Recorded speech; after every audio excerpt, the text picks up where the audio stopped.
নয়ন, যা তো মা, দীপুর জিনিসপত্রগুলো এই ঘরে নিয়ে আয়, তাড়াতাড়ি যা।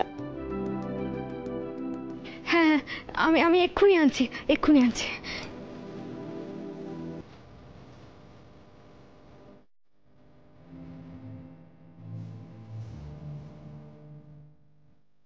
বাবাজি, তুমি কোথায় যাচ্ছ?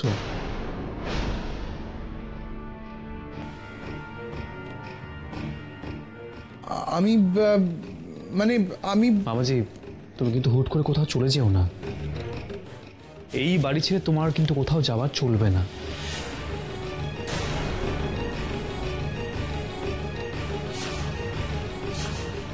আসলে তোমার ঘরটা তো আগে গেস্ট রুম ছিল, কিন্তু এখন ওটা তোমার ঘর।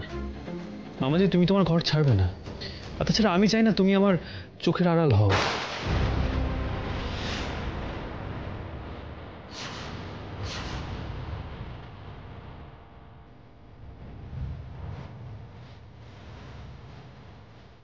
চোখের আড়াল হব না মানে? দীপু কি আমার সন্দেহ করছে? নয়ন কি দীপুকে সব বলে দিয়েছে?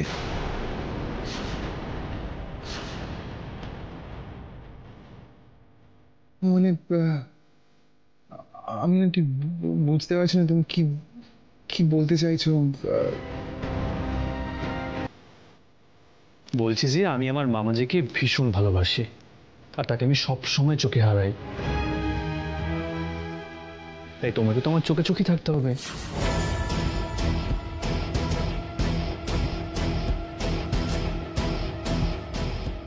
কি হচ্ছে মামাজি? তোমার তোমার মুখটা মন ফ্যাকাশে হয়ে গেল কেন? আমি তোমায় চোখে হারাই শুনে তোমার তোমার আনন্দ হলো না? না না না না না, যে করে হোক এই প্রসঙ্গটা এখন পাল্টাতেই হবে, নয়তো বিপদ আছে। খালি খালি আর কি মারে ভাগ্নেটা আমার, আমার রংটাই তো এমন ফ্যাকাশে। দিদি, আমি একটা কথা বলি, আমার মনে হয় দৃপ্তর ঘরেই তাহলে জাসমিনের থাকার বন্দোবস্তটা করে দিই। চল, ওকেও তো সেটেল করতে হবে বল। চল চল পিকু, যাই।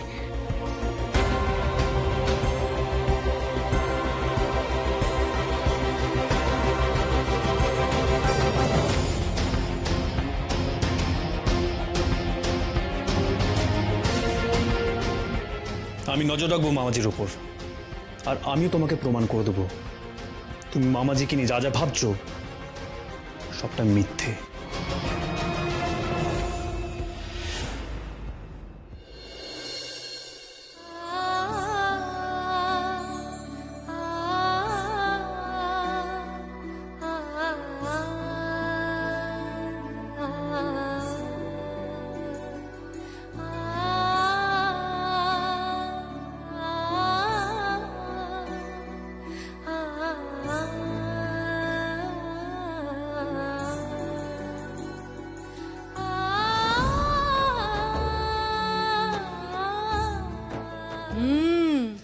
কি হচ্ছে কি? এই শোনো, আমি বলে দিলাম, এই চাউমিনের কপালে কিন্তু দুঃখ আছে। চাউমিন? ওর নাম জাসমিন নাকি? সরু মতো দেখতে, ওর নাম চাউমিন। ওর উপর নুন দিয়ে সস দিয়ে পক করে খেয়ে ফেলতে হবে। দাদা ভাইয়ের সঙ্গে ওর বিয়ে কিছুতেই হবে না, তুমি দেখে নিও। কি যে বলেননি আপনি, বড় সাহেব তো নিজের ঘরটাই ওনার জন্য ছেড়ে দিলেন, আপনি দেখলেন না? ও, আর তোমার মন রাখতে দাদা ভাই যে ওকে বড়মার ঘর থেকে বার করে দিল, থাকতে দিল না, সেটা তোমার নজরে গেল না বুঝি? তুমি কি গো, দাদা ভাই কত ভালো একটা কাজ করলো, কোথায় তুমি একটু ভালো বলবে, একটু গুণ গাইবে।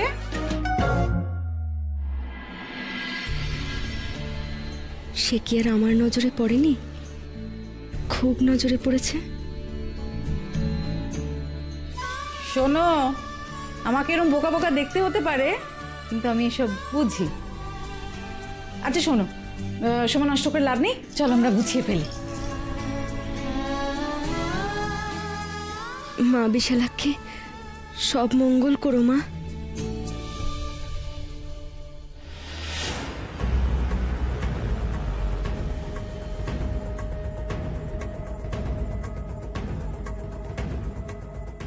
দিদি দিদি আমার না খুব টেনশন হচ্ছে জানিস।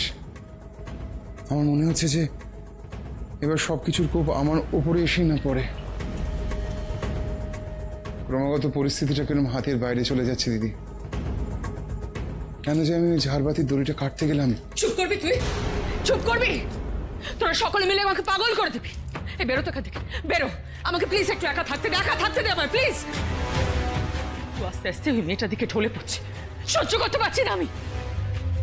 একটার পর একটা আমার ডিসিশন ও ইগনোর করছে। যে দীপু আমার কথা ছাড়া এক পা এগোতে পারতো না, সে কিনা এত বড় সাহস। সব ওই গেও মেয়েটার কারসাজি, সব ওই গেও মেয়েটার কারসাজি। দিদি ঠান্ডা হও, আমার কথাটা শোনো। আমি বুঝতে পারছি তোর ভীষণ খারাপ লেগেছে, অস্বস্তি রয়েছে তোর খারাপ লাগাটা স্বাভাবিক দিদি। আমি বুঝতে পারছি। আমি তো সেই জন্যই তোকে আলাদা করে ওই ঘর থেকে নিয়ে এলাম এখানে। ইনফ্যাক্ট পিকুকেও বললাম যে মা রেগে আছে, মাকে বিরক্ত করিস না। আমাদের দু ভাই বোনে একটু সলা পরামর্শ করা উচিত, কি তাই না? দেখ দিদি, আমার পরিষ্কার মনে হচ্ছে এই কথাটা যে নয়ন বোধহয় দীপুকে ওই সন্দেহের কথাটা বলে দিয়েছে। বলেছে যে আমি ঝাড়বাতিটা ওর মাথায় ফেলবার চেষ্টা করেছি। দেখলি না দীপু কিরম হেয়ালি করে আমার সঙ্গে কথা বলছিল। যে দীপু আমাকে এত ভালোবাসে, সেই দীপুর মনেও সন্দেহের বিষ ঢুকিয়েছে ওই মেয়েটা। বড্ড বার বেড়েছে ও। জেসমিনকে দিয়ে আজকেই ডিভোর্স পেপারে নয়নের সইটা আদায় করতেই হবে। তারপর এমন একটা জায়গায় ওকে ফেলে দিয়ে আসবো না, যেখান থেকে ও জীবনে ফিরতে পারবে না বাড়িতে। বড় সাহেব, আপনার জামা কাপড় আর যা লাগবে জিনিসপত্র আমি সব নিয়ে চলে এসেছি। আমাকে আমি ধরছি।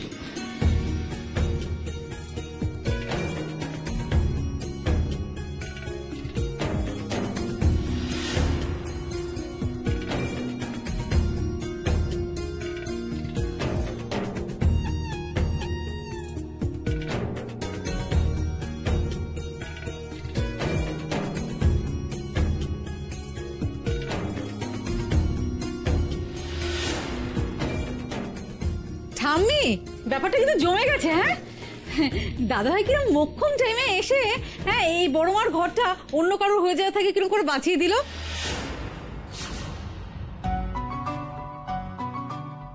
আর কে লক্ষ্য করেছে কিনা আমি জানি না, কিন্তু দাদা ভাইয়ের মধ্যে একটা হিরো হিরো ব্যাপার আছে, এটা মানতে হবে।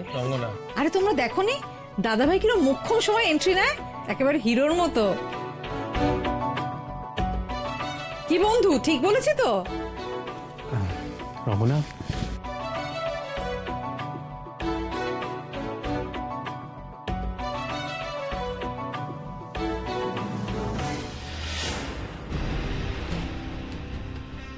পাপাকে দেওয়া কথা আমাকে রাখতেই হবে। তপব্রত বসে উইলের বয়ানটা মনে আছে তো? তৃপ্ত মারা গেলে ওর বউ সম্পত্তিটা পাবে, বেঁচে থাকতে নয়। আর তাই বিয়ের পর তৃপ্তকে মরতে হবে। পাপা ঠিকই বলেছিল, নয়নকে যতটা বোকা দেখতে লাগে ও মোটেই ততটা বোকা নয়। আমাকে এই ঘরে থাকতে না দেওয়ার ব্যাপারে ওই তো মেজর রোল প্লে করলো।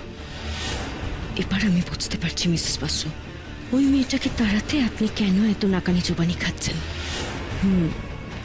আমাকে আরো অ্যাক্টিভ হতে হবে, আরো অ্যাক্টিভ।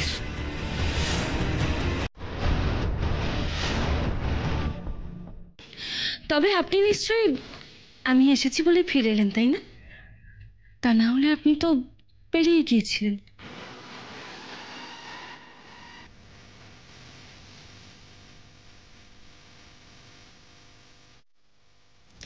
তাও ভালো, আপনি পরে হলেও রিয়েলাইজ করেছেন। আমার তো মনে হয় আপনার আজ বেরোনোই উচিত হয়নি। Today is my first day here, তাই হেল্প তো লাগতেই পারে, তাই না?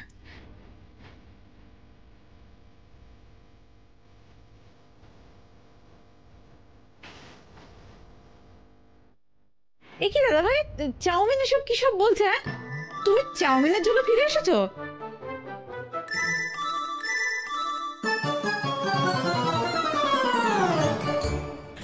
এক্সকিউজ মি, আমার নাম জ্যাসমিন। Not chowmein.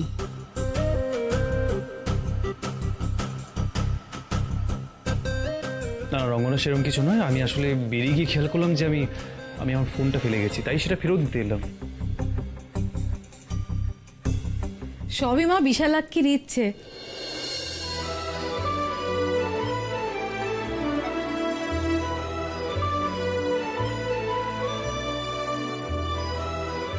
হেসনে হেসনে মার ইচ্ছে ছাড়া কিচ্ছুটি সম্ভব নয়, বুঝেছো? মা না চাইলে গাছের একটা পাতাও ছেঁড়া সম্ভব নয়, তাই সম্পর্ক ছেঁড়া তো দূরস্ত।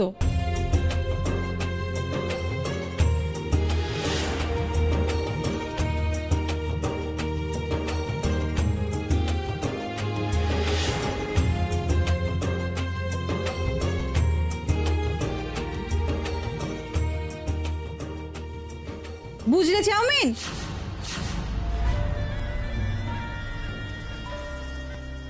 I want to kill this idiot. নাও নাও, আর রাগ করে লাভ নেই। এখন এখানে দাঁড়িয়ে থাকলে আর চলবে না। আমাদের বাড়িতে যখন এসছো, আমাদের বাড়ির মতো নিয়ম কানুন পালন করতে হবে তো। আগে ঠাকুর প্রণাম করবে, তারপরে নিজের ঘরে এন্ট্রি পাবে, বুঝেছো? চলো চলো চলো, শিগগিরই চলো। ঠাম্মি, কাকিমণি, তোমরা দাঁড়িয়েছো কেন? তোমরাও চলো। এখন আগে চাউমিনকে ঠাকুর প্রণাম করাবো, ততক্ষণ হিরো হিরোইন একটু একলা থাকুক। না না, আমি একটু পরে যাব। আমার দৃপ্তর সাথে কিছু কথা আছে। এই শোনো, চাউমিন আবার কথা বলতে পারে নাকি? চলো, তুমি এখন ঠাকুর প্রণাম করবে, দেখবে ঠাকুর কত আশীর্বাদ দেয়। এসো না। আচ্ছা আচ্ছা, এরকম করো না, এরকম করো না, ভাব করো না আমার সঙ্গে। এসো এসো এসো।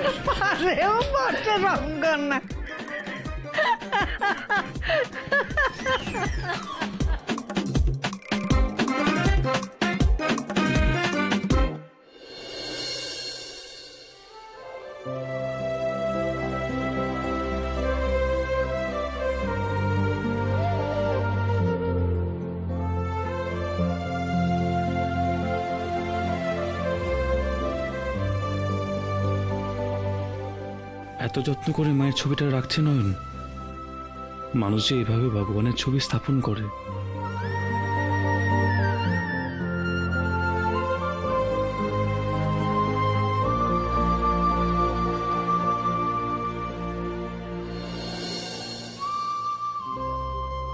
নয়ন যে বলে তুমি এই ঘরে আছো,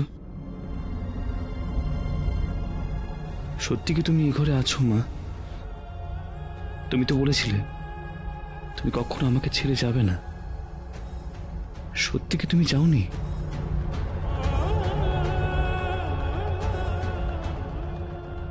মাগো, আমি থাকতে কিছুতেই আপনাকে ঠাই নাড়া হতে দেব না। মন্দিরে যদি বিগ্রহই না থাকে, তবে যে মন্দিরের মন্দির থাকে না। এবার মায়ে পোয়ে একসাথে থাকবেন। ওনাকে নিয়ে তো আপনার চিন্তার শেষ নেই। এবার আপনার মনটা একটু জুড়োবে গো মা।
তুমি যে বলেছিলে মা এই ঘরে আছেন,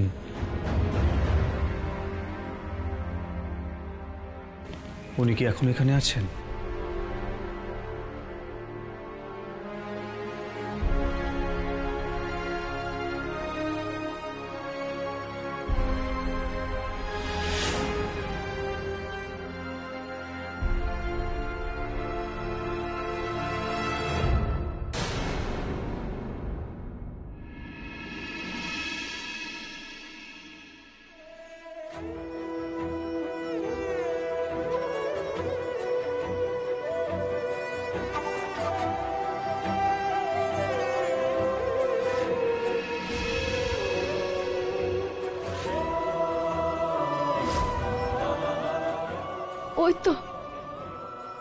ওই তো মা।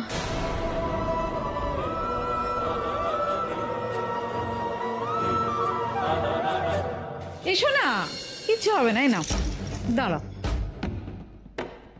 উফ, এই রঙ্গনাটা না যতটা ইডিয়েট ততটাই ইরিটেটিং। এখন আবার ঠাকুর ঘরে নিয়ে এসে কি করাবে কে জানে। প্রণাম করো। কি ঠাকুরকে প্রণাম করো? আমাদের বাড়িতে তো এটাই নিয়ম, তাই না ঠাম্মি? নাকি?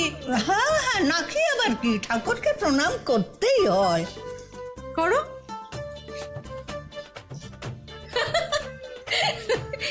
এটাতেও ফাঁকিবাজি, প্রণামেও তোমার ফাঁকিবাজি। আচ্ছা শোনো, তোমাকে তো এই বাড়ির বউ হতে হবে, তাই না? তাই তোমায় শিখতে হবে এই বাড়ির বউরা কি করে প্রণাম করে। একেবারে সাষ্টাঙ্গে প্রণাম করতে হয়। দাঁড়াও আমি দেখিয়ে দিচ্ছি।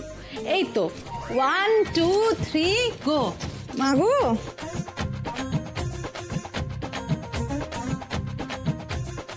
দেখলে তো, এবার আমি দেখিয়ে দিলাম, এবার তুমি দেখে নিজে করো।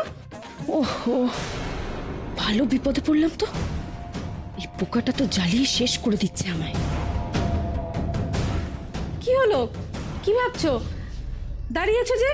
দেখিয়ে দিলাম তো, এবার করো নিজে নিজে।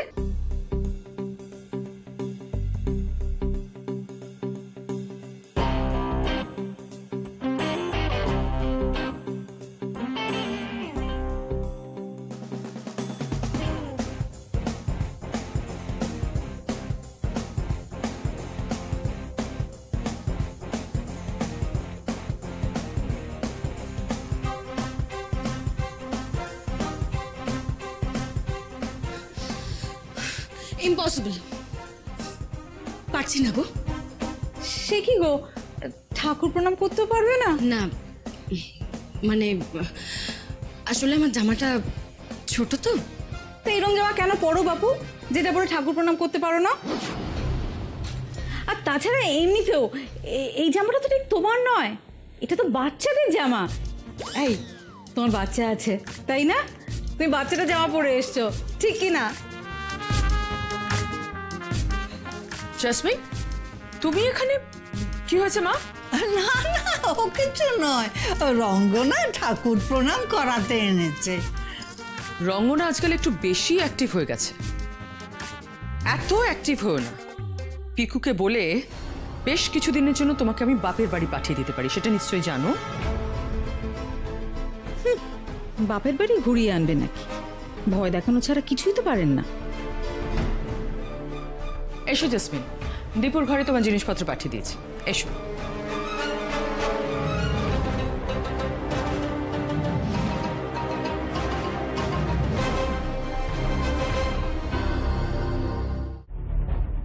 ওই তো ওই তো মা, ওই তো মা ওখানে দাঁড়িয়ে। কোথায় মা, কোথায়? কেউ তো নেই ওখানে। ওই তো ওই যা আপনার পাশে দেখুন, দেখতে পাচ্ছেন না?